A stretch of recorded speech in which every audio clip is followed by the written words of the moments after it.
পরনে থাকা ঘর্মাক্ত শার্টটা শরীর থেকে খুলে অদূরে ছুঁড়ে মারল নিশান।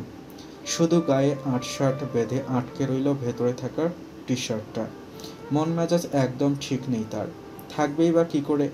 একটু আগেই সে যখন শৈলীকে নিজের জন্য অপেক্ষা করতে দেখেছিল তখন তার মনে এক প্রশান্তির হাওয়া বয়ে গিয়েছিল, অথচ যখন জানতে পারল যে তাকে কেউ অপেক্ষা করিয়েছে, বাধ্য করেছে, তখন তার রাগটা দ্রুত মাথায় চড়ে উঠল। কেন তাকে অপেক্ষা করতে বাধ্য হতে হবে কেন? সে কি নিজে থেকে অপেক্ষা করতে পারে না, নাকি তার জন্য অপেক্ষা করাটা অন্যায়? নিশান বিছানার এক কোণে বসে দু হাতে মুখ ঢেকে ফেলল। ভেতরটা ধকধক করছে রাগে, বিরক্তিতে, অভিমানে। একসঙ্গে এতগুলো অনুভূতি যেন বুকের ভেতর তাণ্ডব চালাচ্ছে। শার্টটা মেঝেতে পড়ে আছে, ভাঁজহীন, এলোমেলো। ঘরের বাতাস ভারী লাগছে তার, যেন কিছু একটা তাকে শ্বাস নিতে দিচ্ছে না। কেন এত রাগ হচ্ছে তার?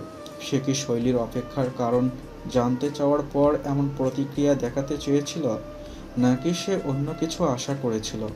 নিশান দাঁতে দাঁত চেপে হাত দিয়ে চুলের গোছা টেনে ধরল, যেন এভাবে মাথার ভেতরের অস্থিরতাটা টেনে বের করতে পারবে। কিন্তু কোনো লাভও হলো না। শৈলীর সেই নরম মুখটা, চোখ নামিয়ে থাকা চুপচাপ অভিব্যক্তিটা বারবার চোখের সামনে ভেসে উঠছে। নিজ থেকে অপেক্ষা করছিল না, তাই এত রাগ লাগলো? নিশান হতাশ হয়ে একদম পিছনে হেলান দিল। ঠোঁটের কোণে একটুখানি বাঁকা হাসি ফুটল। নিজেকেই তাচ্ছিল্যর হাসি দিল সে। কি আশ্চর্য! যদি শৈলী নিজে থেকে অপেক্ষা করত তাহলে কি সে খুশি হতো? তাহলে কি সে রাতের খাবারটা স্বাভাবিকভাবে খেতে পারত? ঠিকই চেয়েছিলি, শৈলা নিজ থেকে তোর জন্য অপেক্ষা করুক। নিশান চোখ বন্ধ করল। বুকের ভেতর এখনো কিসের যেন অস্থিরতা। রাগ কি পুরোপুরি কমেছে, নাকি নতুন করে অন্য কিছু জন্ম নিচ্ছে, সেটা জানার ইচ্ছে নেই তার। বুক ভরে এক দফা দীর্ঘশ্বাস ফেলল নিশান। রাগটা ধীরে ধীরে ক্লান্তিতে বদলে যাচ্ছে, তবু একটা অস্বস্তি ঠিকই রয়ে গেল, যে অস্বস্তির নাম সে এখনও জানে না। শৈলী হতভম্ব হয়ে সিঁড়ির দিকে তাকিয়ে রইল। নিশানের শেষ কথাগুলো এখনো কানের মধ্যে প্রতিধ্বনিত হচ্ছে। অতিরিক্ত অধিকার খাটাতে আসিস না শৈলে। সে কি সত্যি অধিকার খাটানোর চেষ্টা করেছিল, নাকি নিশানই তার মধ্যে এমন কিছু খুঁজতে চাচ্ছে যা সে নিজেও বোঝে না? ডাইনিং টেবিলে রাখা খাবারগুলো এখনও ঠিক সেভাবেই আছে, ঠান্ডা হয়ে গেছে অনেক আগেই। নিশানের জন্য রাখা গরম খাবারও এখন কেবল একটা অব্যবহৃত অপেক্ষার চিহ্ন। শৈলী ধীরে ধীরে পায়ের আঙ্গুল দিয়ে মেঝেতে অকারণে দাগ কাটতে কাটতে নিজেকেই প্রশ্ন করল। উনি হঠাৎ এত রেগে গেলেন কেন? আমি তো কিছু করিনি, রেগে যাওয়ার মতো কোনো কথাও তো বলিনি, তাহলে রাগ কেন করলেন? শৈলী বিভ্রান্ত চোখে সিঁড়ির দিকে তাকিয়ে রইল। নিশানের আচরণ আজ একেবারে বোঝার বাইরে। সে কি সত্যি অতিরিক্ত কিছু করেছে? শৈলী নিচু গলায় নিজেকেই বলল। আমি তো শুধু খাওয়ার কথা জিজ্ঞেস করেছি, এতটুকুতেই এত রাগ? কোনো উত্তর নেই, শুধু রাতের নিস্তব্ধতা তাকে আরও বেশি অস্বস্তিতে ফেলছে। নিশান ভাই তো এমন নয়, তবে আজ কেন এতটা তীব্র প্রতিক্রিয়া? নিশানের ওই কঠোর গলা, রাগান্বিত অভিব্যক্তি, আর দরজা বন্ধ করার সেই তীব্র শব্দ বুকের ভেতরে একটা অদ্ভুত খচখচে অনুভূতি রেখে গেল। শৈলীর চোখ গেল ঠান্ডা হয়ে যাওয়া খাবারের দিকে। নিশান কি সত্যি না খেয়ে ঘুমিয়ে পড়বে, নাকি অভিমানে নিজের ক্ষুধাকেও উপেক্ষা করবে? কিছুক্ষণ এক জায়গায় দাঁড়িয়ে থেকে অবশেষে শৈলী দীর্ঘশ্বাস ছেড়ে খাবারের দিকে তাকালো। খাবারটাকে নিয়ে যাব, কিন্তু যদি উনি না খায়? শৈলী জানে নিশান একবার রেগে গেলে তার মুড পাল্টানো কঠিন, কিন্তু শৈলী এটাও জানে যে নিশান এই মুহূর্তে ক্ষুধার্ত, আর এইভাবে না খেয়ে ঘুমানোর ওর স্বভাব নয়। শৈলী একবার খাবারের দিকে তাকালো, একবার নিশানের বন্ধ দরজার দিকে। দ্বিধা কাটিয়ে প্লেট খাবার গুছিয়ে নিল সে। ধীর পায়ে সিঁড়ির দিকে এগোতেই বুকের ভেতর ধুকপুক করতে লাগলো। নিশান ভাই কি দরজা খুলবে, নাকি আরও বেশি রেগে যাবে? নিশানের রুমের দরজার সামনে এসে এক মুহূর্ত দ্বিধায় পড়ল শৈলী। দরজার ওপাশ থেকে কোনো শব্দ নেই। নিশান কি শুয়ে পড়েছে, নাকি এখনো রাগে গুম হয়ে বসে আছে? শৈলী গালা খাকারি দিয়ে বলল, নিশান ভাই। বিছানায় হাতে ভর দিয়ে গা এলিয়ে চোখ বন্ধ করে থাকা নিশান শৈলীর কণ্ঠে ধপ করে চোখজোড়া খুলল। ভুরু কুঁচকে তাকালো বদ্ধ দরজার দিকে। মেয়েটা কি এখন থাপ্পড় খেতে এসেছে? শৈলীর ডাকে নিশান চুপ করে শুধু তাকিয়েই রইল। শৈলী দ্বিধায় পড়ে দ্বিতীয় দফায় ডাকল। নিশান ভাই, দরজাটা একটু খুলুন, খেয়ে নিন, নইলে সকালে বড় মায়ের কাছে খুব বকা খাবো। কোনো উত্তর এলো না। তবে শৈলীর কথা শুনে বেশ হাসি পেল নিশানের। সেও যদি আজ বাড়ির অন্যান্য সদস্যের মতো শৈলীকে অবহেলা করত, তাহলে হয়তো আসলেই আজ শৈলীকে নিজের মায়ের কাছ থেকে বকা খাওয়াতো। মেয়েটা খাদিজা তালুকদারকে বেশ ভয় পায়। শৈলী এবার আরও একবার ডাকলো। নিশান ভাই। এবার দরজার ওপাশ থেকে খুবই নিচু গলায় উত্তর এলো। চলে যা, তোমার সাথে দেখাতে এসেছিস কেন? খাবো না আমি। তৎক্ষণাৎ শৈলীর চোখ বিস্ফোরিত হলো। নিশান ভাই খাবে না মানে? তার না খাওয়া মানে তো সকালবেলা শৈলীর কপালে শনি আছে। কাঁদো কাঁদো গলায় শৈলী আকুতির স্বরে বলল। এমন করবেন না নিশান ভাই, খেয়ে নিন না। আপনি কি রাগ করেছেন? রাগ করলে কেন? নিশান আরেকবার ঠোঁট চেপে ফেলল।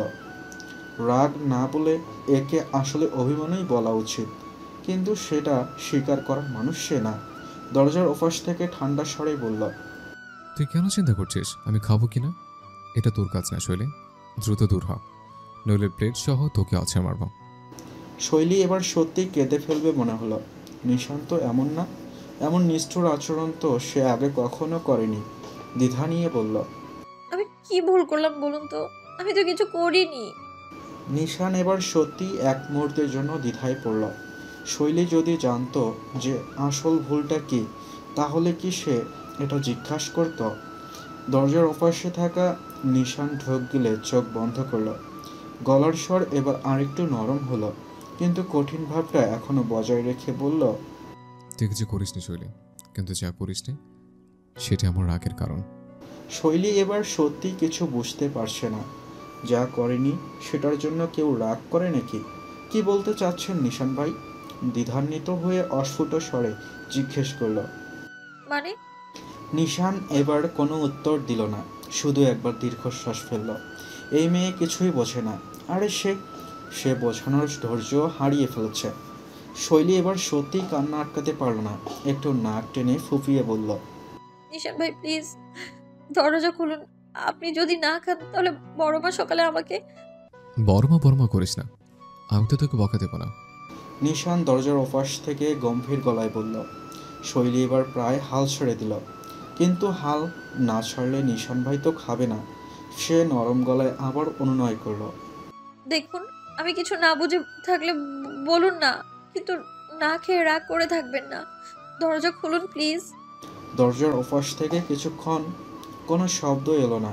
শৈলী মনে মনে ভাবল হয়তো এবার সে সত্যিই রেগে গেছে। কিন্তু হঠাৎ করেই নিশানের কণ্ঠ শুনে চমকে উঠল। খাইয়ে দিলে খেয়ে নেব।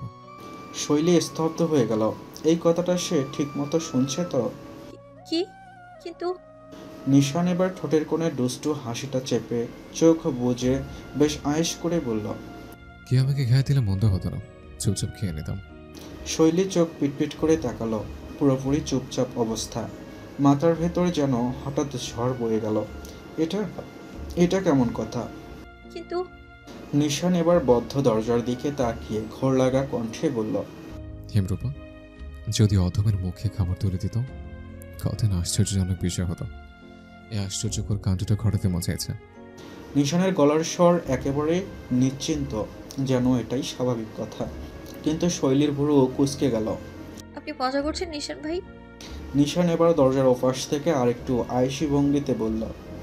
একদমই না, আমার শর্ত একটাই, নিজ হাতে খাওয়ালে খাবো, নাহলে ঘুম। এমনি তো আমি বেশ ক্লান্ত। শৈলীর মুখ দিয়ে আর কোনো শব্দ বেরোল না। মাথার ভেতর যেন সব এলোমেলো হয়ে গেল। নিজের হাতে খাওয়াতে হবে, এ তো বিশাল কাণ্ড। শৈলীর বুক ধুকপুক করতে লাগলো। এটা তো অবিশ্বাস্য দাবি, কিন্তু যদি না খাওয়ায় তাহলে তো সে সত্যি না খেয়ে থাকবে। আর সকালে বড় মায়ের রাগটা কেবল শৈলীর দিকেই পড়বে। শৈলী চোখ বন্ধ করে এক গভীর শ্বাস নিল। আর কোনো উপায় নেই। ওদিকে থাকা নিশান শেষমেশ সত্যি কথাটা বলেই ফেলল। আমি বাইরে থেকে কে এসছে, ঘুমোতে যা তুই। নিশান জানত শৈলী অস্বস্তিতে পড়ে আর কথা না বাড়িয়ে চলে যাবে, তাই সে আবারও চোখ বুজে বাঁকা হাসল। অথচ তখনই জানালা থেকে আসা ঘন বাতাসের মতোই ভেসে এলো শৈলীর ক্লান্ত হতাশা মাখা একটুকরো কথা।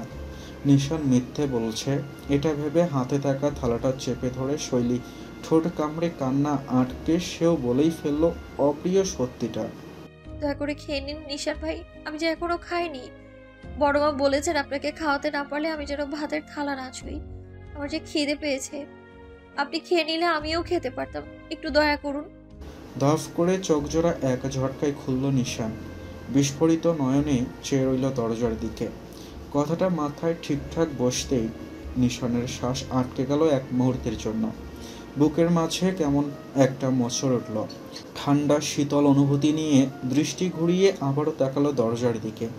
এগুলো কি বলল শৈলী? কেমন নির্মম কথা শোনালো তাকে, কেমন নির্দয়তার গল্পটা শোনাতে চাইলো তাকে। পুরো শরীর কেমন থমকে গেল নিশানের, ঠিক যেন কোনো অদৃশ্য ঘা এসে লাগলো তার বুকে। শৈলীর কণ্ঠস্বর এতটা ভাঙ্গা, এতটা অনুনয় মাখা সে কখনো শোনেনি। আমি যে এখনো খাইনি। কথাটাই নিশানের শিরদাঁড়ায় কেমন একটা অদ্ভুত শীতল অনুভূতি এনে দিল, যেন বুকের মধ্যে কোনো ভারী পাথর বসে গেছে। দরজার ওপাশে দাঁড়িয়ে থাকা শৈলীকে দেখতে না পেলেও নিশান স্পষ্টই অনুভব করতে পারল মেয়েটা ক্লান্ত মুখ, ক্ষুধায় কেঁপে যাওয়া হাত আর চোখের কোণায় জমে থাকা চুপচাপ কষ্টগুলো। বুকের ভেতর তোলপাড় করতে থাকা সব অনুভূতি নিয়েই নিশান গভীর শ্বাস নিল। কোনো কথা না বলে ধীর পায়ে দরজার কাছে গেল সে। হাত বাড়িয়ে দরজার লক খুলে ধীর পায়ে দরজাটা টেনে খুলে দিল। দরজাটা আস্তে করে খুলতেই সামনের দৃশ্যটা নিশানের শ্বাসকেই থামিয়ে দিল। শৈলী দরজার সামনে দাঁড়িয়ে মাথা নিচু, হাতের থালাটা শক্ত করে চেপে রেখেছে বুকে। মুখের ক্লান্তি, চোখের নিচের হালকা কালি, ঠোঁটের ফাটে যন্ত্রণামাখা দাগ, সবই এই মুহূর্তে নিশানের চোখে পড়ল। মেয়েটা সত্যি না খেয়ে আছে, সত্যি কেউ কষ্ট পাচ্ছে, আর তার এই কষ্টের জন্য দায়ী কে? আর কেউ না জানলেও নিশান জানে যে মেয়েটা হাজার কষ্ট পেলেও কখনো মুখ ফুটে বলে না, অথচ আজ বলল। তাহলে কি কষ্টের মাত্রাটা অসহনীয় পর্যায়ে চলে গিয়েছে? নিশান নিজের রুক্ষ কণ্ঠস্বরকে অনেকটা কোমল করেই বলল। ভেতরে আয়। শৈলী মাথা নিচু রেখেই বলল। না না নিশান ভাই, আপনি প্লেটটা নিন, আমি চলে যাই। কণ্ঠ চওড়া এবং কঠোর হলো নিশানের। আবদ্ধ হচ্ছিস? ভেতরে আসতে বলছে না? শৈলী তাকালো না, শুধু মাথা হালকা নাড়ল। আর নিশান ঠায় দাঁড়িয়ে রইল, নিজের বুকের মোচড়টাকে আরেকবার অনুভব করে। নিশান দরজা থেকে সরে দাঁড়িয়ে শৈলীকে ভেতরে ঢুকতে দিল। শৈলী দেরি করলো না, দ্রুত ভেতরে গিয়ে প্লেটটা বেডসাইড টেবিলে রেখে দরজা দিয়ে বের হতে চাইলে প্রতিবন্ধকতা হয়ে দাঁড়িয়ে পড়ে নিশান। দুহাত বুকে গুজে গম্ভীর হয়ে বলে, যেতে বলেছি তোকে। শৈলী দুদিকে মাথা নাড়ে। নিশান এবার বাইরে উঁকি মেরে সতর্ক হয়ে দরজাটা আটকে দেয়। তারপর শৈলীকে নিজের বিছানায় বসিয়ে দিয়ে ছোট্ট করে বলে, একটু বস, আসছে। বলে বারান্দায় চলে যায়। শৈলী বিভ্রান্ত হয়ে পড়ে, নিশান ভাই এখানে বসলো কেন? কিছুক্ষণ পর নিশান টি শার্ট খুলে একটা শার্ট পরে বেরিয়ে আসে। শৈলী ডাগর আঁখি তুলে তাকায়। নিশান সেই নয়নে একবার চেয়ে শার্টের হাতা গোটাতে থাকে। বলা যায় বেশ দ্রুত প্লেটটা হাতে নিয়ে মুরগির মাংস ভাতে মাখতে থাকে। শৈলী বিচলিত হয়ে রইল। কোনো কিছু বুঝে ওঠার আগেই নিজের ঠোঁটের সামনে এক লোকমা ভাত দেখে মাথায় বাজ পড়ল শৈলীর। নিশান ভাত মাখিয়ে শৈলীর মুখের সামনে ধরে রেখেছে। শৈলীর হতবাক হয়ে যাওয়া মুখটা দেখে ভ্রু কুঁচকে বলে উঠল, মুখে কি ফেভিকল লাগিয়েছিস? মুখ খুলছিস না কেন? খাবো কি করে? শৈলী এবার সম্বিত ফিরে পেয়ে না ভঙ্গিতে মাথা নেড়ে বলে, নিশান ভাই, এটা তো আপনার জন্য। নিশান চোখ নামিয়ে একটু ইতস্তত করে বলে, আমি সত্যি সত্যি বাইরে থেকে খেয়ে আসছি, পেট একদম ভরা। আই উইশ পেটে যদি আধ ইঞ্চি বা তার একটু কম জায়গা থাকতো, আমি তো রান্না খাবারটা অবশ্যই খেতাম। ছোট্ট করে ও বলে শৈলী আর কথা বলল না, শুধু নিশ্চুপ হয়ে ভাতের দিকে তাকিয়ে থাকলো। কিন্তু তখনই নিশান হালকা একটা নিঃশ্বাস ফেলল। তার চোখের কোণে কিছুটা অনুশোচনা স্পষ্ট। হাতের প্লেটটা আরও কাছে নিয়ে শৈলীর মুখের সামনে ধরে রেখে বলল, বেশি ভাবিস না, খেয়ে নে, তাহলে খাবারও শেষ হবে, তুইও বাঁকা খাবি না। শৈলী কিছুক্ষণ নীরব রইল। নিশানের হাতে খাওয়ার মতো সৌভাগ্য কখনো আসবে কখনো ভাবেনি সে। এরকম অনাকাঙ্ক্ষিত কিছু পাওয়ার লোভ ঘিরে ধরল তাকে, কিন্তু নিজেকে সংযত করে সে মিনমিন করে বলল, আমি নিজে খেতে পারবো নিশান ভাই। শৈলীর বলতে দেরি নিশানের চোখ গরম করতে দেরি হলো না একটুও। ভয়ঙ্কর সেই চাহনি দেখে শৈলী মাথা নুইয়ে ফেলল। কোনো বাক্য ব্যয় না করে নিশানের হাতে থাকা ভাতটুকু মুখে পুরে নিল। মাথা নিচু রেখে আস্তে আস্তে চিবোতে থাকলো। নিশান তীক্ষ্ণ চোখে চেয়ে আবারও ভাত মাখতে মন দিল। এই মুহূর্তে যদি মাটি দুই ফাঁক হয়ে যেত তাহলে নিমিষে মাটির নিচে লুকিয়ে পড়তো শৈলী। লজ্জায় মরে যেতে ইচ্ছে করছে তার। একটু আগে একটা চরম লেভেলের আকাম করেছে সে। মাথা নিচু করে শৈলী খাবার চিবোতে থাকলো আর চোখে নিশানের অভিব্যক্তি দেখল। লোকটা কি রাগ করেছে? দেখে তো কিছুই বোঝা যাচ্ছে না। শৈলীকে কেউ নিশ্চয়ই কালো জাদু করেছে, নইলে থোড়াই না সে মুখে খাবার নিতে গিয়ে নিশানের শক্তপোক্ত আঙ্গুলটাতে কামড় বসিয়ে দেবে। নিশান আর চোখে একবার শৈলীকে দিকে তাকালো, আর এক লোকমা তার মুখে তুলে দিয়ে গম্ভীর কণ্ঠে শুধালো, আঙুলটা রীতিমতো চলছে আমার। এগুলো তোর দাঁত নাকি কোরাল? এত ধারণা কেন? শৈলী মাথা নিচু রেখেই মিনমিন করে বলল, আমি কি করে বুঝবো যে কোনটা আপনার শক্তপোক্ত আঙুল আর কোনটা মাংসের হাড্ডি? মুখ ফসকে কথাটা বলে জিভ কাটল শৈলী। আবারও আকাম করল। আজ আসলেই তার কিছু একটা হয়েছে। নিশান ভ্রু কুঁচকে তাকিয়ে আছে। তাকে কি কোনরূপ অপমান করা হলো তা বোঝার চেষ্টায় আছে সে। এরপর কিছু না বলে আবারও ভাত মাখতে লাগলো। একটু পর খাবার শেষ পর্যায়ে গেলে নিশান বলল, পানি খেয়ে নে। শৈলী লজ্জায় মাথা আরও নিচু করল। আজ যেন তার জন্য একের পর এক দুর্ঘটনা ঘটে চলছে। নিশান ভাই নিজে খাইয়ে দিচ্ছে, তাতেই সে ঠিকমতো নিঃশ্বাস নিতে পারছে না। তার ওপর আবার সিংহের হাতে দাঁত বসিয়ে দিয়েছে। শৈলী মনে মনে আওড়ায়, এভাবে চলে তো নিশান ভাই নিজেই নিশ্চিতভাবে আমাকে একদিন বাড়ি থেকে বের করে দেবেন। ওদিকে নিশান আর কিছু বলল না, শুধু শৈলীর হাতে গ্লাসটা এগিয়ে দিল। শৈলী ধীরে ধীরে পানি খেল আর চোখে নিশানের মুখটা লক্ষ্য করল। লোকটার মুখ এতটা গম্ভীর কেন? সে কি এখনও রেগে আছে, নাকি তার হাতের ব্যথাটা সত্যি অনেক বেশি? পানি খেয়ে গ্লাসটা টেবিলে রাখতেই নিশান নিঃশব্দে উঠে দাঁড়ালো। শৈলী মনে মনে একটু আতঙ্কিত হয়ে গেল। নিশান কি কিছু বলবে, ধমক দেবে? কিন্তু না, নিশান শুধু একপাশে সরে গিয়ে হালকা গলায় বলল, চল তোর ঘরে দিয়ে আসি, রাত অনেক হয়েছে। শৈলী নিশানের দিকে তাকিয়ে বিস্মিত হলো। এই লোকটা আসলে কেমন? একটু আগে তার আঙ্গুলে দাঁত বসিয়ে দিয়েছে, অথচ এখন সে নির্বিকার ভঙ্গিতে শৈলীকে তার ঘর পর্যন্ত পৌঁছে দেওয়ার কথা বলছে। শৈলী মনে মনে স্বস্তির নিঃশ্বাস ফেলল। নিশান হয়তো রাগ করেনি, অথবা করলেও কিছু বলবে না, এইটুকুই যথেষ্ট। সে ধীরে পায়ে দরজার দিকে এগোতেই নিশান দরজা খুলে একপাশে দাঁড়ালো, যেন শৈলীর আগে বেরিয়ে যাওয়া উচিত। শৈলী বাইরে পা রাখতেই নিশান পেছন থেকে হালকা স্বরে বলল, ভাবিস না যে বেঁচে গেছিস। আঙুলে দাঁতের ছাপ বসে যে কাজটা করলে সময় আসলে ঠিকই বদলে নেব। আপাতত তোলা রইল। শৈলী আতঙ্কে এক লাফে সামনে গিয়ে দাঁড়ালো, আর নিশান একপাশে ঠোঁটের কোণে দুষ্টু হাসি লুকিয়ে দরজাটা ধীরে ধীরে বন্ধ করল। আকাশ আজ বেশ ফুরফুরে মন নিয়ে অফিসে এসেছে। মন মেজাজ একদম চাঙ্গা হবে নাই বা কেন। গত রাতে সে একটা জবরদস্ত খবর পেয়েছে। ধানমন্ডির ফ্যাক্টরির কেস পুরোপুরি সলভ। এখন কোনো মতে শুধু গুলশানের পুরনো ফ্যাক্টরির কেসটা সলভ করলেই হয়, তাহলেই খেল খতম। শীষ বাজাতে বাজাতে আকাশ লিফটে ঢুকে পড়ল। লিফটের আয়নায় নিজের প্রতিচ্ছবি এক ঝলক দেখে নিল সে। পরিপাটি শার্ট, গাঢ় রঙের ব্লেজার, চোখে আত্মবিশ্বাসের ঝিলিক, সব মিলিয়ে বেশ দারুণ লাগছে নিজেকে। মনটা এমনিতেই ফুরফুরে, তার ওপর কাজের এত বড় একটা অংশ শেষ হয়ে যাওয়ায় আত্মবিশ্বাস দ্বিগুণ হয়ে গেছে। লিফট 2 তলায় থামতেই দরজা খুলে গেল, আর সঙ্গে সঙ্গে ভেতরে ঢুকে এলো এক যুবতী। আধুনিক পোশাক, উজ্জ্বল লিপস্টিক, চোখে সূক্ষ্ম কাজল টানা দৃষ্টি। মেয়েটার চলাফেরার ভঙ্গিমায় এক ধরনের অলিখিত দাপট একদম স্পষ্ট।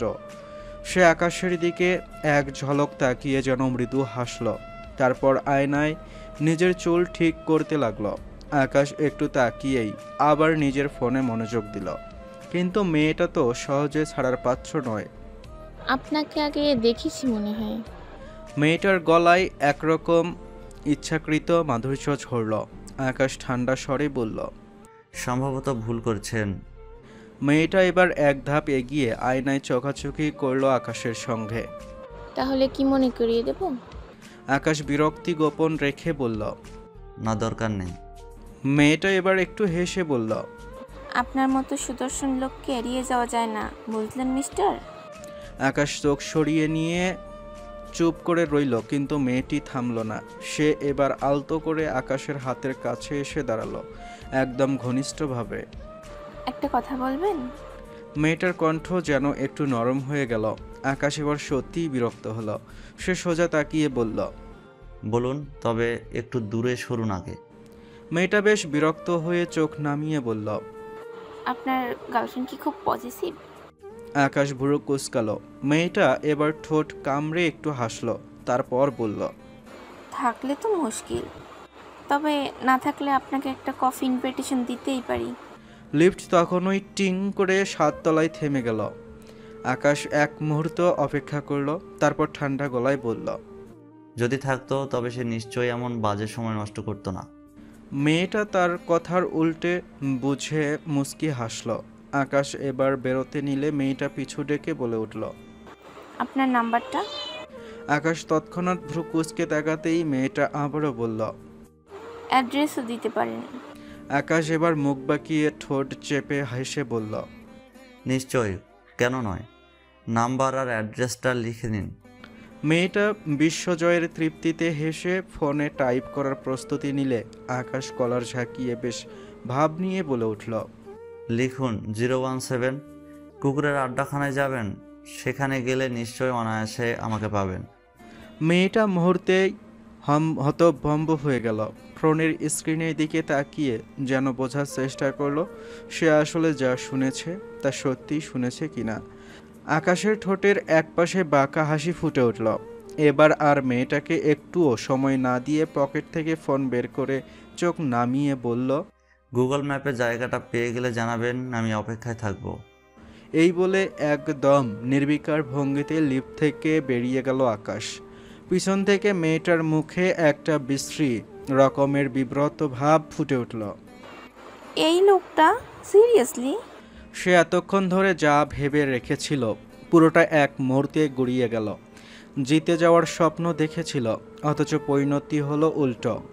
আকাশ লিফটের দরজা বন্ধ হয়ে যেতে দেখল, তারপর নিজের ফোনের স্ক্রিন দেখে হাসল। আজকের দিনটা আরও একটু ভালো হয়ে গেল। বিড়বিড় করে বলে উঠল, শালা লাফাঙ্গা মেয়ে। তুই কি নিশানকে ভালোবাসিস? সকাল সকাল নিজের মায়ের মুখে এমন ভয়ানক প্রশ্ন শুনে আতঙ্কে বিস্ফোরিত নয়নে তাকালো মিমি। কপালে রীতিমতো বিন্দু বিন্দু ঘাম জমে গেছে তার। ঠোঁট ফাঁক করে মিমি হতবাক হয়েই তাকিয়ে রইল তার মায়ের দিকে। রাশিদা তালুকদার এখনও বেশ স্বাভাবিক, কিন্তু গম্ভীর অভিব্যক্তি নিয়ে অপেক্ষা করছেন নিজের প্রশ্নের কাঙ্ক্ষিত উত্তরের জন্য। দুহাত বুকে গুজে চোখ সরু করে তাকিয়ে থাকলো মিমির দিকে। হ্যাঁ, মিমি নিশানকে ভালোবাসে, এটা নতুন কিছু নয়। সেই অনেক দিন আগ থেকেই সে এই পুরুষের মত্ত হয়ে গেছে, কিন্তু তাই বলে এভাবে সরাসরি স্বীকার কখনোই করেনি মিমি। আজ পর্যন্ত কাউকে এই বিষয়ে কোনো কথাও বলেনি। সে যে নিশানকে পছন্দ করে এটা তার বেস্ট ফ্রেন্ড দিয়া ছাড়া আর কেউ জানে না। রাশিদা আবারও ঠান্ডা কণ্ঠে জিজ্ঞেস করেন, কিছু জিজ্ঞেস করেছে তোকে মিমি? মিমি এবার ঢোক গেলে চোখ নামিয়ে ফেলে, ঠোঁট চেপে মিনমিন করে বলে, এসব কি বলছো মা? আমি মানে কেন আমি? রাশিদা এবার তার শাড়ির আঁচলের ভেতর থেকে একটা রঙিন কাগজ বের করলেন, যেটাতে স্পষ্ট লেখা আছে, নিশান ভাই, আই মিস ইউ। কবে আপনি আমার মনের কথা বুঝবেন? ভয়ে আতঙ্কে প্রায় জ্ঞান হারানোর উপক্রম হলো মিমির। কিছুদিন আগে কলেজে ক্যান্টিনে বসে সে এই কাজ করেছে এবং রসায়ন দ্বিতীয় পত্র বইয়ের নিচে ভাঁজ করে রেখে দিয়েছে, কিন্তু মিমি ঘুণাক্ষরেও টের পায়নি যে এই কাগজটা রাশিদার হাতে চলে যাবে। হাতের তালু রীতিমতো ঘেমে গেছে মিমির। দিক বিদিক হারিয়ে দিশা পাচ্ছে না সে। কি করবে কিছুই মাথায় আসছে না। মিমির ভয়ের তো অবস্থা দেখে রাশিদা এবার কাগজটা সাইডে রেখে নরম কণ্ঠে বলল, সত্যি কথা বল মিমি, যেটা জিজ্ঞেস করছি সরাসরি উত্তর দে। তোর ভালোর জন্যই বলছি, তোর উত্তরের ভিত্তিতেই আমাকে এগোতে হবে। মিমি আবারও অবাক হয়ে তাকালো। মানে? রাশিদা খানিক হেসে বললেন, পরে বুঝবি। এখন সত্যি করে বল মা, নিশানকে পছন্দ করিস, ভালোবাসিস ওকে? মিমি এবার ঠোঁট ভিজিয়ে মাথা নামালো। চোখ খিচে বন্ধ করে সন্তপর্ণে অপর্ণিস মাথা নাড়িয়ে নীরবে বুঝিয়ে দিল, হ্যাঁ সে ভালোবাসে। রাশিদা কোনো রকম প্রতিক্রিয়া দিলেন না, শুধু নীরব থেকে খুব সূক্ষ্মভাবে পর্যবেক্ষণ করতে থাকলেন তার মেয়েকে। যমজ দুবনের মধ্যে মিমি একটু বেশি চঞ্চল। রিমির থেকে মিমি সবসময় বেশি উৎফুল্লিত, প্রফুল্ল মনের ছিল। ছোট থেকেই তাদের দুজনের কোনো আবদার অপূর্ণ রাখেননি রাশিদা তালুকদার। এমনকি তাদের বাবা বেঁচে থাকার সময়ও তারা কখনো অভাবের মধ্যে ছিল না। কিন্তু সেই দুর্ঘটনার পর স্বামীকে হারিয়ে এই দুই মেয়েকে নিয়ে তাদের ভবিষ্যৎ নিয়ে চিন্তায় রাশিদা ভেঙে পড়েছিলেন। পরবর্তীতে তিনি প্রতিজ্ঞা করেছিলেন মেয়েদের তাদের বাবার অভাবটা বুঝতে দেবেন না, জীবনে সবসময় তাদের সমস্ত আবদার পূরণ করবেন। মিমি এতক্ষণ নিঃশ্বাস আটকে রেখেছিল, এবার একটু দম নিল, কিন্তু বুকের ধুকপুকানি কমছে না একটুও। রাশিদা তালুকদারের মুখাবয়ব এখনও কঠোর নয়, আবার একদম নরমও নয়, যেন তিনি আরও কিছু ভাবছেন, আরও কিছু যাচাই করছেন। কেন জানি মিমির মনে হলো মা হয়তো কিছু একটা ঠিক করে ফেলেছেন। কিন্তু কি, তার কি রাগ হয়েছে? তিনি কি নিশান ভাইয়ের ব্যাপারে জানতেন, নাকি আজই প্রথম জানতে পারলেন? মিমির মনে হাজারটা প্রশ্ন ঘুরপাক খেতে লাগলো, কিন্তু সে মুখ ফুটে কিছু জিজ্ঞেস করতে পারল না, শুধুই এক দৃষ্টিতে তাকিয়ে রইল তার মায়ের দিকে। রাশিদা এবার ধীরস্থির কণ্ঠে বললেন, কতদিন ধরে? মিমির দম আটকে আসলো। কি বলবে? সত্যি বলবে নাকি এড়িয়ে যাবে? মাকে মিথ্যা বলার অভ্যাস নেই তার, তাই সে দ্বিধাগ্রস্ত কণ্ঠে ফিসফিস করে বলল, 2 বছর। রাশিদা এবার দীর্ঘশ্বাস ফেললেন। তার চোখে এক অদ্ভুত অনুভূতি খেলে গেল, যেন হতাশা, বিস্ময় আর কিছুটা দুঃখ মিশে আছে তাতে। কিন্তু তিনি কোনো কিছু বললেন না। মেয়েটা তাহলে স্কুলের গণ্ডি পার করার আগে থেকেই নিশানকে পছন্দ করত। এটাকে তিনি আবেগ ধরবেন নাকি ভালোবাসা? পরিবেশ নিস্তব্ধ হয়ে গেল। ঘরের দেয়ালও যেন কান পেতে রেখেছে এই মুহূর্তে কি হতে যাচ্ছে তা জানার জন্য। অবশেষে অনেকক্ষণ চুপ থেকে রাশিদা তালুকদার অদ্ভুত এক প্রশান্ত কণ্ঠে বললেন, ভালো, তাহলে এবার নিশানের কথাটা শোনা যাক। ও কি চায় সেটাও তো জানা দরকার, তাই না?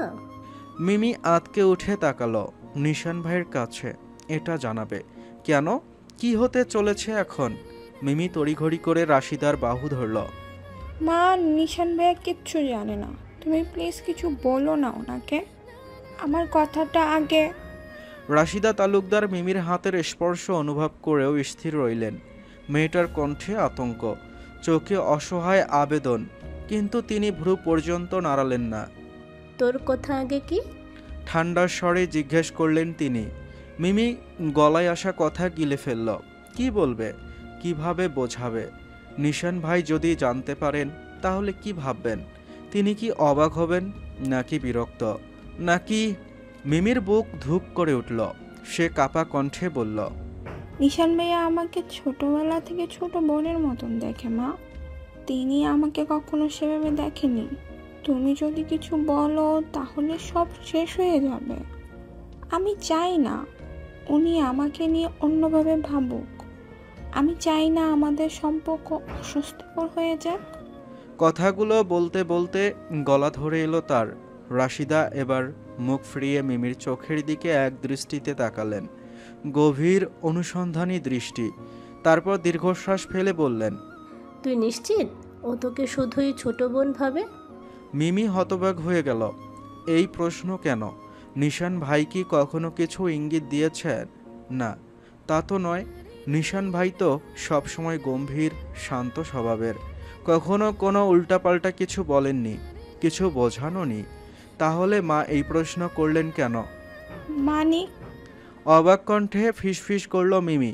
রাশিদা একদম স্থির গলায় বললেন, মানে তুই যা ভাবছিস তা হয়তো সম্পূর্ণ সত্যি নাও হতে পারে। নিশানের দিকটাও তো দেখা দরকার মিমি। মিমি কিছু বলার আগেই তিনি চেয়ার ঠেলে উঠে দাঁড়ালেন। এই ব্যাপারে কথা না বলে আমি থাকতে পারবো না। আমি নিশানের সাথে কথা বলবোই। মিমির মুখ ফ্যাকাশে হয়ে গেল। এখন কি হবে? হঠাৎই রাশিদা মুচকি হেসে বললেন, আমি আমার মেয়েদের কোনো আবদার অপূর্ণ রাখি না। ইনশাল্লাহ জীবনের এত বড় একটা সিদ্ধান্ত আমি আমার মেয়েকে অসন্তুষ্ট রাখবো না। জীবনে হয়তো এই প্রথম আমার মিমি একজন সঠিক ব্যক্তি পছন্দ করেছে। দেখা যাক কি হয়।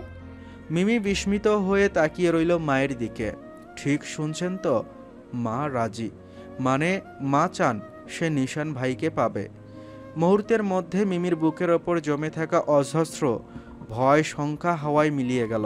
চোখে চকচকে আলো ফুটল।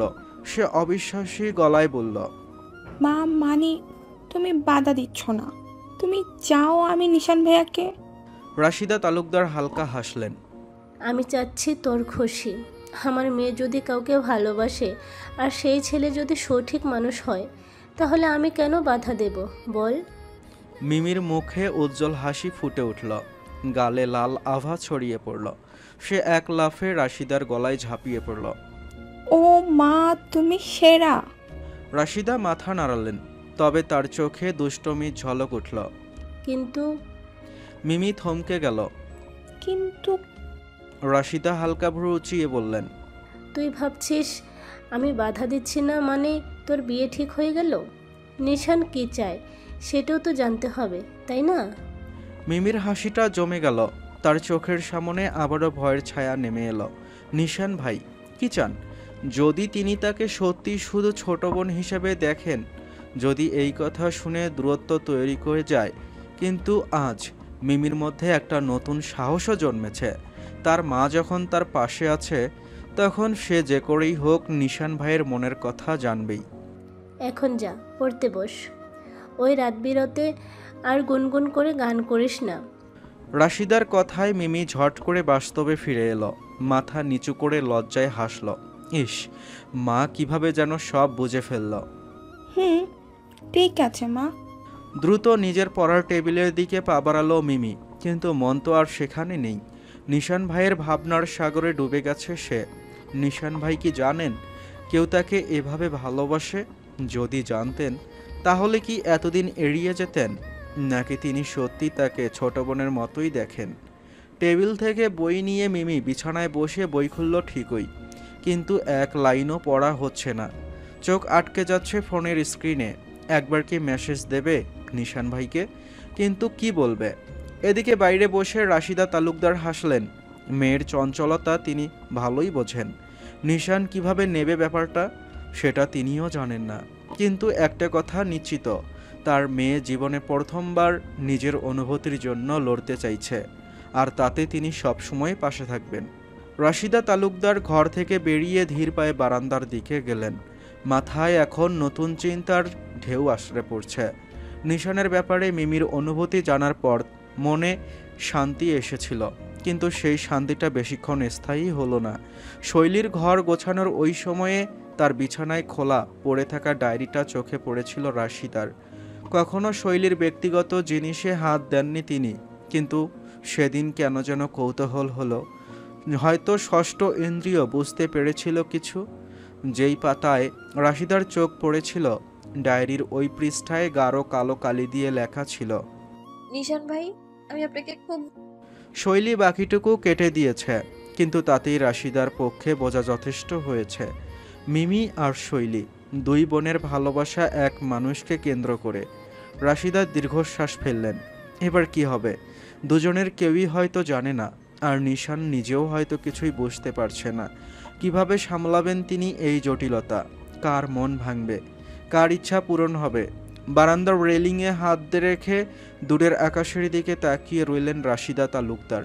সব কিছুর সমাধান হয়তো সময়ই দেবে, কিন্তু এই সময়টা কেমন যাবে তা ভেবে এক অজানা দুশ্চিন্তা ছড়িয়ে পড়ল তার মনের ভেতর।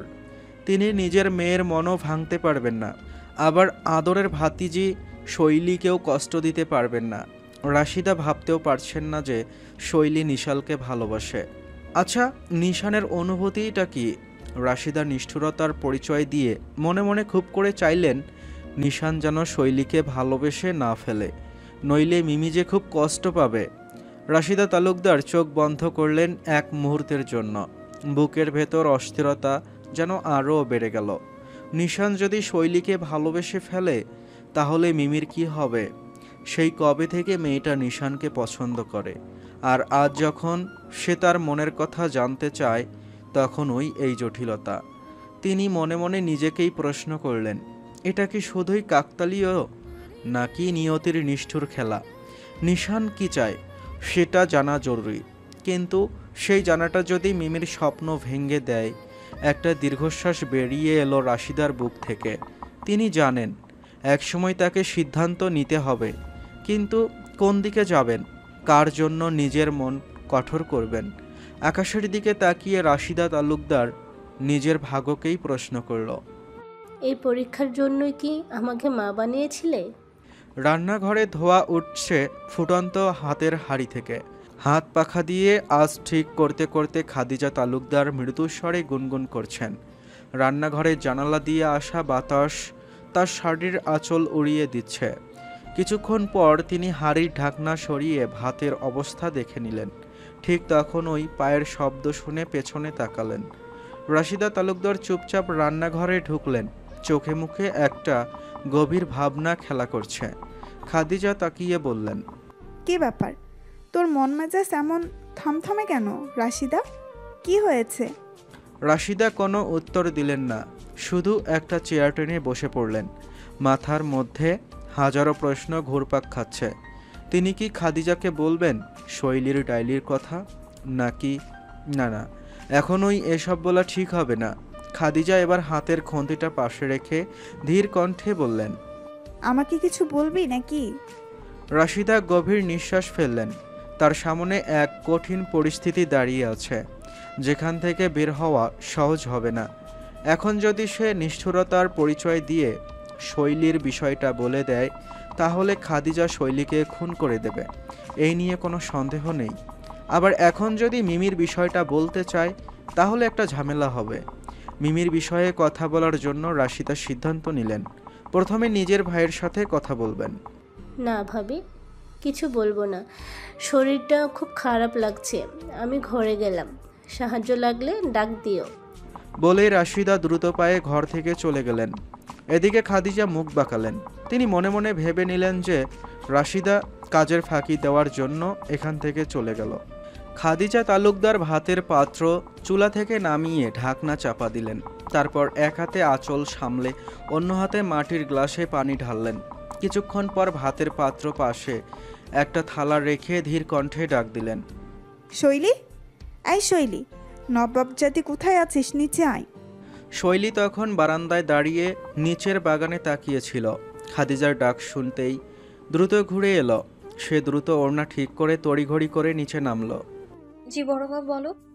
খাদিজা শৈলীর দিকে তাকিয়ে বললেন, শোন, একটু আগে নিশান আমাকে কল করেছিল, দুপুরে বাড়িতে আসবে না। ও নাকি আজকে অফিসেই লাঞ্চ করবে। আমার ছেলেটা তো আবার বাইরের জিনিস খুব একটা খেতে পারে না। আমি টিফিন রেডি করে দিচ্ছি, তুই নিশানের অফিসে গিয়ে খাবারটা দিয়ে আয়। চোখ বড় করে তাকালো শৈলী। আমতা আমতা করে বলল, আমি? খাদিজা রেগে গেলেন। এমনিতেই মেয়েটার ঢং সহ্য হয় না তার। সারাদিন পায়ের ওপর পা তুলে খায় আর ঘুমায়। তিনি খেপে গিয়ে বললেন, তুই না তো কে? আমি যাব? মিমি যাবে নাকি রিমি যাবে? ওদের পড়াশোনা নেই আর তুই শুধু সারাদিন খাবি আর ঘুমাবি? তুই তো বাড়িতে বসেই আছিস। এইটুকু যেতেই তোর হাত পা ব্যথা হয়ে যাবে। নিশানের অফিস এখান থেকে এতটুকু রাস্তা, রিক্সাতে যাবি আর খাবারটা দিয়ে চলে আসবি। শৈলী ঠোঁট ভেজালো। নিশানের অফিসে হাজারবার যেতেও তার কোনো সমস্যা নেই। সমস্যা হলো নিশানের সামনে দাঁড়ানো। একবার ঠোঁট চেপে ধরল সে। নিশান ভাইয়ের সামনে দাঁড়ানোই এখন সবচেয়ে কঠিন কাজ তার জন্য। যদি তার চোখের ভাষা সব বলে ফেলে, যদি নিশান ভাই বুঝে ফেলে যে সে। শৈলী দ্রুত মাথা জাগালো। নিজের চিন্তাগুলো সরিয়ে দিতে হবে। মৃদু স্বরে বলল শৈলী, মাথা নেড়ে বলে, ঠিক আছে বড় মা, তুমি টিফিন বক্সটা রেডি করো, আমি ড্রেসটা চেঞ্জ করে আসছি। খাদিজা বিরক্ত হয়ে বললেন, হুম, তাড়াতাড়ি যা। আর শোন, সালোয়ার কামিজ পর। শৈলী মাথা ঝাঁকিয়ে আর কিছু না বলে তাড়াতাড়ি বেরিয়ে গেল। রান্নাঘরের দরজার বাইরে এসে সে গভীর নিঃশ্বাস নিল। খাদিজা তালুকদার দ্রুত হাতে টিফিন বক্স গোছাতে লাগলেন। নিশানের জন্য সবসময় তিনি আলাদা যত্ন নিয়ে খাবার বানান। ছেলেটা বাইরের খাবার পছন্দ করে না, তাই যতই অফিসে ব্যস্ত থাকুক বাড়ির রান্না করা খাবার যেন পায়, এটা নিশ্চিত করাই তার দায়িত্ব। গরম গরম ভাতের সাথে আলুর ভাজি, মাগুর মাছ আর সাথে শুটকির ভর্তা দিলেন। এরপর ছোট্ট একটা বাটিতে দই রাখলেন আর শেষে ফল কাটলেন একটু। সব কিছু ঠিকঠাক করে টিফিন বক্সের ঢাকনা বন্ধ করলেন শক্ত করে। টিফিনের ব্যাগটা একপাশে রেখে গরম একটা রুমাল দিয়ে বক্সের গায়ে হাত বোলালেন। মুখে একটু স্বস্তির ছাপ এলো। তারপরই মনে হলো শৈলী যেন ঠিকভাবে খাবার পৌঁছে দেয়। মেয়েটা সব কিছুতেই এত ঢং করে, যেন কি বিশাল কাজ করতে বলেছে তাকে। নিজের মনে একবার বিরক্ত হয়ে খাদিজা বললেন, নিশানটা একটা বউ আনলে আমি শান্তি পাই। সীমা যদি এই বলে বউ হতো কতই না ভালো হতো। ঠিক তখনই শৈলী দ্রুত পায়ে ফিরে এলো। গাঢ় ফিরোজা রঙের সালোয়ার কামিজ পরে, ওড়না সুন্দর করে গুছিয়ে। খাদিজা তাকে দেখে একটু মুখ বাঁকালেন, বললেন, হ্যাঁ, এবার মানুষ লাগছে। যা গিয়ে দিয়ে আয়। আর হ্যাঁ, বেশি দেরি করিস না। শৈলী টিফিনের ব্যাগ হাতে নিল, কিন্তু বুকের ভেতর অদ্ভুত একটা অনুভূতি খেলে গেল। আবারও নিশান ভাইয়ের সামনে যেতে হবে। সে কি স্বাভাবিক থাকতে পারবে? ভাই, মায়া মানুষ এত নির্লজ্জ হয় কেমনে? মুখ কুঁচকে বেশ বিরক্তিকর অভিব্যক্তি নিয়ে বলে উঠল আকাশ। নিশান বসে বসে ল্যাপটপে কাজ করছিল। মাঝে মাঝে আবার আকাশের দিকে ভ্রু কুঁচকে তাকাচ্ছে। সেই তখন থেকে সে আকাশের সব কথাবার্তা শুনছে। না জানি কোন মেয়ের সাথে লিফটে দেখা হয়েছে। নিশান এক মুহূর্তের জন্য টাইপ করা বন্ধ করে আকাশের দিকে তাকালো। কি হলো আবার? কার কথা বলছিস তুই তখন থেকে? আকাশ ভীষণ বিরক্ত হয়ে চেয়ারে ধপ করে বসল। ভাই বিশ্বাস কর, কিছু মেয়ে আসলে অতিরিক্ত বেহায়া। একটু আগে লিফটে ঢুকলাম, তখনই এক মেয়ে ধাক্কা মেরে ঢুকে পড়লো। মেয়ের পোশাকের কি বিশ্রী! থু! আমি ভাবলাম হয়তো তাড়াহুড়ায় ভুল পড়ে গিয়েছে, কিন্তু না, সে পুরো সময়টা আমার দিকে তাকিয়ে হাসতে হাসতে চোখ মারতে লাগলো। এত বড় অফিস আর এ কি ব্যবহার! শালা তোর বাপটা কি কাজের অন্য কোনো ভালো মেয়ে খুঁজে পায়নি? নিশান ভ্রু উঁচিয়ে বলল, বাপের নাম তুলবি না, মুখ চালা। তারপর? আকাশ হাত নেড়ে রাগ ঝাড়তে লাগলো। তারপর কি? লিফট থেকে নামার সময় শুনি গলায় গলা মিলিয়ে বলছে, আপনার নাম্বার আর অ্যাড্রেসটা দিন। আহা কি শখ, কি চাওয়া, একদম সোনাই সোহাগা। বলতো নিশান, এটা কোনো কথা? ভাই, মেয়েরা এত নির্লজ্জ হয় কেমনে? নিশান এবার পুরোপুরি মনোযোগ দিল আকাশের কথায়। ঠোঁটের কোণে এক চিলতে হাসি এলেও তা চেপে বলল, সবাইকে এক পাল্লায় মাপতে নেই আকাশ। কিছু মানুষ এমন হতে পারে, তাই বলে সব মেয়েই এমন নয়। আকাশ হতাশভাবে মাথা নাড়ল। সে যাই হোক, আমি আর লিফটে উঠবো না মানে উঠবই না। নিশান এবার আর হাসি চাপতে পারল না। সে এক হাত ল্যাপটপে বন্ধ করল, আর এক হাতে কফির মগটা তুলে নিয়ে বলল, তুই আর তোর সমস্যা। চল, ক্যান্টিন থেকে কিছু খেয়ে আসেন, খেতে পেয়েছে আমার। তুই না বললি আন্টিকে খাবার আনতে বলেছিস? ও হ্যাঁ, তাই তো। আচ্ছা, তাহলে এক কাজ কর, তুমি সিয়ার সাথে আমাদের ইতালির প্রজেক্টটা নিয়ে একটু আলোচনা কর। আমি ল্যাপটপের কাজটা শেষ করে আসছি। ওকে। বলেই আকাশ পকেটে হাত গুজে বেরিয়ে গেল। শৈলী ধীরে ধীরে অফিস বিল্ডিংয়ের সামনে এসে দাঁড়ালো। চারপাশে কর্মব্যস্ত কর্মচারীরা এদিক থেকে সেদিক ছুটছে। কেউ ফোনে কথা বলছে, কেউ বা ল্যাপটপে হাতে নিয়ে গম্ভীর মুখে হাঁটছে। নিশানের অফিসে শৈলী গত মাসে একবার এসেছিল, তাও আবার কোনো একটা অনুষ্ঠানের জন্য। এরপর আর আশাই হয়নি।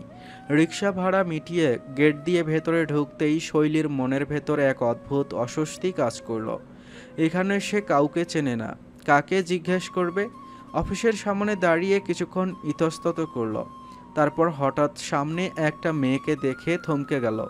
লম্বা ছিপছিপে গড়নের মেয়েটা, নিখুঁত পোশাক, চোখে স্মার্ট গ্লাস আর হাতে ট্যাব। প্রথম দেখাতেই বোঝা যায় সে এখানকারই কেউ। শৈলী সাহস করে এগিয়ে গেল। Excuse me. হিয়া ভ্রু কুঁচকে তাকালো। জি বলুন। শৈলী একটু সংকোচ নিয়ে বলল, আমি আপনাদের সাইট ডিরেক্টর নিশান তালুকদারের সাথে দেখা করতে এসেছি। উনি কি আছেন? নিশানের নাম শুনে হিয়া চোখ সরু করে তাকালো। অপর নিজ পর্যবেক্ষণ করল শৈলীকে। কে আপনি? শৈলী অপ্রস্তুত হয়ে গেল। সে তো জানে না এখানে কিভাবে পরিচয় দিতে হয়। একটু দ্বিধা নিয়ে বলল, আমি ওনার জন্য খাবার এনেছি। ওনার মা পাঠিয়েছেন আমায়। আপনি শুধু ওনাকে আমার নামটা বলবেন, তাহলেই চিনবে। হিয়ার মুখে এক ঝলক কৌতূহল খেলে গেল। সে কিছুক্ষণ শৈলীকে পর্যবেক্ষণ করল। নিশানের কেবিন থেকে বের হয়ে দূর থেকে হিয়ার সাথে শৈলীকে কথা বলতে দেখে মাথায় বাজ পড়ল আকাশের। চোখ দুটো ঘষে আবারও তাকালো। নিশ্চিত হতে চাইল যে সে ঠিক দেখছে কিনা। যখন সে নিশ্চিত হলো যে ঠিকই দেখছে ওইটা শৈলী, তখনই আকাশ দেরি করল না। ঝড়ের গতিতে আবারও দৌড় লাগালো নিশানের কেবিনের দিকে। কথা নেই, বার্তা নেই। ঠাস করে দরজা খুলে দ্রুত নিশানের কাছে এসে তার বুকে হাত দিয়ে কিছু একটা চেক করতে থাকলো। নিশান হতভম্ব হয়ে তাকালো আকাশের দিকে। হঠাৎ করে এভাবে দরজা খুলে পাগলের মতো এসে তার গায়ে হাত রেখে আকাশ কি চেক করছে সেটাই বুঝতে পারছে না নিশান। তড়িঘড়ি করে সে বলতে থাকলো, আরে আকাশ, কি হয়েছে ভাই? আরে কি করছিস আকাশ? থাপ্পড় খাবি। বুকে হাত দিচ্ছিস কেন ভাই? প্রবলেমটা কি? আকাশ এবার বেশ সিরিয়াস ভঙ্গিতে বলল, তোর হাড়টা ঠিক জায়গা আছে কিনা সেটা দেখতে এলাম। দেখি তো তোর হাড়টা আছে কিনা। দেখি শার্টের বোতামটা খোল। নিশান রীতিমতো অবাক হয়ে ভুরু কুঁচকে তাকালো। কথার আগা মাথা আছে কিছুই বোঝেনি সে। আকাশ নিশানের ভয়ানক দৃষ্টির দেখে সরল মনে বলে উঠল, না মানে তোর হার্টকে বাইরে দেখে এলাম, তাই চেক করতে যাচ্ছিলাম যে এখনো কলিজাটা জায়গায় আছে কিনা। নিশান এবারও বোকার ন্যায় চেয়ে রইল। তার হার্ট বাইরে, আকাশ দেখছে মানে? তুই কি ডেট এক্সপায়ার্ড গাঁজা খেয়েছিস? না বন্ধু। তাহলে ঘরের টিমের মতো কথা বলছিস কেন? আকাশ থুতনিতে আঙ্গুল বুলিয়ে কিছু একটা ভাবল। না মানে আচ্ছা তুই থাক, আমি বাইরে থেকে একটু শিওর হয়ে আসি যে তোর হার্ট তোর বুকে না থেকে ওই লুচ্চা মায়াটার সাথে কি প্রীতির আলাপ করতেছে। দাঁড়া, তুই উঠবি না, তোর হার্ট নিয়ে আমি এখনই আসতেছি। বলেই দৌড় মারল আকাশ। এদিকে নিশান আকাশের কথা মজা ভেবে উড়িয়ে দিল। আবারও মনোযোগ দিল ল্যাপটপের স্ক্রিনে। আপনি স্যারের খাবার নিয়ে এসেছেন কেন? আপনার পরিচয়টা একটু ঠিক করে দিলে ভালো হয়। হিয়ার এমন তীক্ষ্ণ কথার অর্থটা ঠিকঠাক মাথায় ঢুকল না শৈলীর। সে মুখে ভদ্রতার হাসিটা রেখে খানিক ভাবল। এরপর মুখ খুলে কিছু বলতে যাওয়ার আগেই ঝড়ের গতিতে হাজির হলো আকাশ। একদম শৈলী এবং হিয়ার মাঝে এসে ব্রেক কষল। শৈলী আকাশকে বেশ ভালো করেই চেনে। নিশানের কাছের বন্ধু হওয়ার সুবাদে হলেও আকাশের সাথে তার বেশ ভাই বোনের মতো সম্পর্ক আছে। আকাশ ভাইয়া, আপনি? আকাশকে দেখে শৈলী স্বস্তির নিঃশ্বাস ফেলল। এত বড় অফিসে সে একা কোথায় যাবে সেটাই বুঝতে পারছিল না। এখন একটু শান্তি লাগছে। আকাশ শৈলীকে ছোট্ট করে বলল, 1 মিনিট শৈলী, জাস্ট ওয়েট। বলেই হিয়ার উদ্দেশ্যে বলল, মিস হিয়া শোনো, তোমার কি চাকরি হারানোর ইচ্ছা আছে? না থাকলে এখনই ইতালির প্রজেক্টের ফাইলগুলো বের করে একটু অ্যানালাইসিস করো। শালা নিশানের স্যারের করা আদেশ, কাজ দ্রুত করো। আমি জায়গার জিনিস জায়গায় রেখে এক্ষুনি আসছি। নিশানের অর্ডার করার কথা শুনে হিয়া তড়িঘড়ি করে নিজের ডেস্কে চলে গেল। তার পুরোপুরি প্রস্থানের পরই আকাশ আবারও সিরিয়াস ভঙ্গিতে বলে উঠল, কেমন আছো শৈলী? শৈলী চোখে হাসল। অনেক ভালো ভাইয়া। আপনি তো আমাদের বাড়িতেই আসেন না, খুব মিস করি। আকাশ এবার মাথা নেড়ে বলে, যাবো। আচ্ছা ভালো কথা, শোনো, নিশানের হার্টটা খুঁজে পাওয়া যাচ্ছে না, তুমি কি কোথাও দেখেছো? শৈলী অবুঝের ন্যায় তাকালো। মানে? আর বলো না, সেই তখন থেকে নিশানের হার্ট মিসিং। কে জানি কোথায় গেল। সহজ সরল হার্ট তো যে কোনো সময় কেউ ছিনে নিতে পারে। ওই শৈলী, তুমি আবার চুরি করনি তো? আকাশের শেষের কথার ভঙ্গি দেখে নিজেকে চোর মনে হচ্ছে শৈলীর। সে কথার আগামাথা না বুঝে পিটপিট করে তাকিয়ে বলে, আমি কিছু চুরি করিনি তো ভাইয়া, আপনি কিসের কথা বলছেন? আকাশ হেসে ফেলল। সে শৈলীর কপালে আঙ্গুল ঠেকিয়ে নকল ভাবনার ভঙ্গিতে বলল, সন্দেহজনক নিশানের হার্ট কোথায় সে নিজেও জানে না, আমিও জানি না, কিন্তু আমার মনে হচ্ছে তুমি কিছু জানো। শৈলী এবার সত্যিই ঘাবড়ে গেল। আমি আমি আবার কি জানবো? আকাশ ঠোঁট বাঁকিয়ে বলল, অবশ্য তোমার সরল মুখ দেখে মনে হচ্ছে তুমি চোর হলেও খুব চালাক চোর। নিশান বুঝতেই পারছে না হার্ট কার কাছে গেছে। শৈলী আবারও বিভ্রান্ত হয়ে গেল, তার কপালে ভাঁজ পড়ে গেল। আপনার মাথা ঠিক আছে তো ভাইয়া? নিশান ভাইয়ের হার্ট কেউ চুরি করলেই বা আমিই জানবো কি করে? কেন জানবো আমি? আর সবচেয়ে বড় কথা, হার্ট চুরি হবে কি করে? অপারেশন ছাড়া কিভাবে সম্ভব? আকাশ এবার মুখ কুঁচকে তাকালো শৈলীর দিকে। মেয়েটার মুখ দেখে বোঝাই যাচ্ছে পেঁচানো কথাগুলো একটাও ঘটে ঢোকাতে পারেনি। এই মেয়ে নিশানের মতো জটিল ব্যক্তির অনুভূতি কিভাবে বুঝবে সেটাই ভেবে পায় না আকাশ। আদৌ কখনো বুঝতে পারবে কি না? আকাশের ভয়ানক দৃষ্টি দেখে শৈলী গলার স্বর স্বাভাবিক রাখার চেষ্টা করলো। আমি সত্যি এসব জানি না ভাইয়া, এসব আপনারা বোঝেন। এখন আমাকে নিশান ভাইয়ের কাছে নিয়ে চলুন, আমি খাবার দিয়ে চলে যাব। আকাশ বুক ভরে দীর্ঘশ্বাস ফেলে বলল, ঠিক আছে, চলো দেখা যাক নিশানের হার্টের সন্ধান পাওয়া যায় কিনা। বলেই সে শৈলীকে নিয়ে নিশানের কেবিনের দিকে হাঁটতে লাগলো। শৈলী ধীর পায়ে তার পেছনে হাঁটতে লাগলো। বুকের ভেতর অদ্ভুত এক উত্তেজনা কাজ করছে। নিশান ভাই যদি রাগ করেন, যদি বলেন তোর আসার কোনো দরকার ছিল না, কিংবা যদি অবাক হয়ে বলেন তুই আমার জন্য এসেছিস। শৈলী ধীরে করে টিফিনের ব্যাগটা শক্ত করে ধরল। যা হয় হোক। মাথা নিচু করে দাঁড়িয়ে আছে শৈলী, হাত দুটো সমান তালে মোচড়াচ্ছে, চোখের পাতা অনড়, তবে মনি স্থির টাইলসের মেঝেতে। সামনেই ভ্রুকুচকে তাকিয়ে আছে নিশান, দুহাত বুকে গুজে কৌতূহলী মন নিয়েই দাঁড়িয়ে আছে সে। একটু আগে নিশানের অভিব্যক্তি পর্যবেক্ষণ করেই গা ঢাকা দিয়েছে আকাশ। হঠাৎ করে সুস্থ স্বাভাবিক ছেলেটা এমন রেগে গেল কেন, তাই ভেবে পায়নি সে। শৈলী এক পলক তাকিয়ে মিনমিন করে বলল, নিশান ভাই, আপনি রেগে কেন গেলেন? নিশান জবাব দিল না। চোখ সরিয়ে টেবিলের ওপর থাকা টিফিন বক্সটার দিকে তাকিয়ে এগিয়ে গেল সেদিকে। শৈলী আর চোখে খেয়াল করল নিশানকে বেসিনে গিয়ে হাত ধুতে দেখে স্বস্তির শ্বাস ফেলে শৈলী। দ্রুত হাত চালিয়ে টিফিন বক্স খুলতে শুরু করে। এর মধ্যে নিশান হাত মুখ মুছে কেবিনের দরজা লক না করে শুধু বন্ধ করে। শৈলী একে একে সব খাবার সাজিয়ে নিশানের চেয়ারের সামনে প্লেটে এগিয়ে দেয়। নিশান চেয়ারে বসে প্লেটে হাত রাখতে গিয়েও রাখল না। ভ্রুকুচকে শৈলীর দিকে তাকিয়ে সন্দিহান কণ্ঠে শুধালো, গত রাতে আমি তোকে খাই দিয়েছিলাম, তাই না? শৈলী নিশানের দিকে না তাকিয়ে মাথা নেড়ে বলে, জি। নিশান এবার প্লেটে রাখতে যাওয়া হাতটা আবারও ফিরিয়ে নেয়। টাওয়াল হাতে নিয়ে বলতে থাকে, খাইয়ে দে আমায়। মাথায় বাজ পড়ে শৈলীর। নিশানের কথা চোখ বড় বড় করে এক ঝটকায় বিস্ময় নিয়ে তাকালো সে। নিশান ভ্রুকুচকে বলল, শুনতে পাসনি? শৈলী চোখ পিটপিট করল। সে শুনতে পায়নি তেমনটি নয়, তবে ঠিক শুনেছে কিনা তা নিয়ে একটু সন্দিহান। নিশান তার অভিব্যক্তি লক্ষ্য করে আবারও আদেশ ছুড়ে মারল, আমাকে খাইয়ে দিতে বলেছে। গত রাতে আমি নীল ছাদে খাইয়ে দিয়েছি তোকে, আজ তোর পালা, দ্রুত খাইয়ে দে, টাইম নেই। অন্ধকার মুখ কুঁচকে বসে আছে শৈলী, তা হাতে তার এঁটো খাবারের প্লেটটা। সে বিশ্বাসও করতে পারছে না যে নিশান এত বড় পাল্টি মারবে। একটু আগে ঘটে যাওয়া দুটো ঘটনাই তার মাথার ওপর দিয়ে গেছে। নিশান প্রতিশোধ পরায়ণ না হলেও বরাবরই ইটের বদলে পাটকেল ছুঁড়তে বেশ দক্ষ। গতরাতে শৈলী তার হাতে কামড় দিয়েছিল, ভুলে যায়নি সে। একটু আগে শৈলীর হাতে খাওয়ার নাম করে বেশ জোরেই কামড় বসিয়ে দিয়েছে শৈলীর আঙ্গুলে। তাই শুধু নয়, ফিরিয়ে দিয়েছে গতরাতে শৈলীর বলা সেই কথাটাও।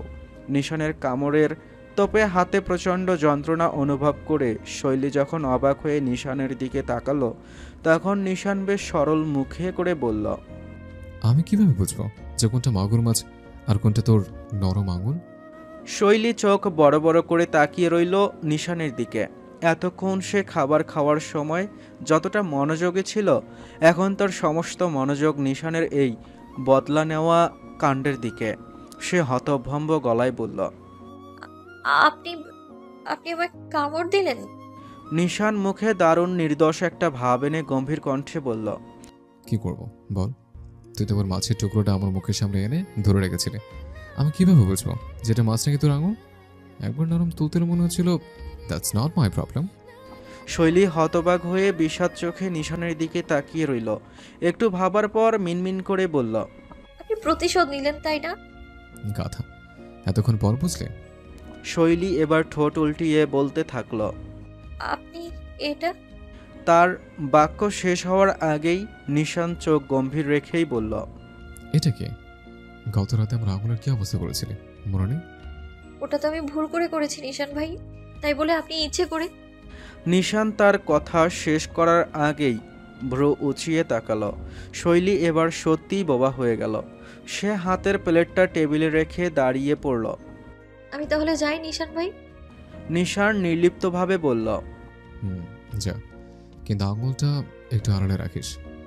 শৈলী ক্ষণিকের জন্য থমকে গেল। সে মাথা নিচু করে নিজের হাতের দিকে তাকালো। আঙ্গুলটা সত্যি লাল হয়ে আছে। আকাশে যদি জিজ্ঞেস করে তাহলে কি বলবে?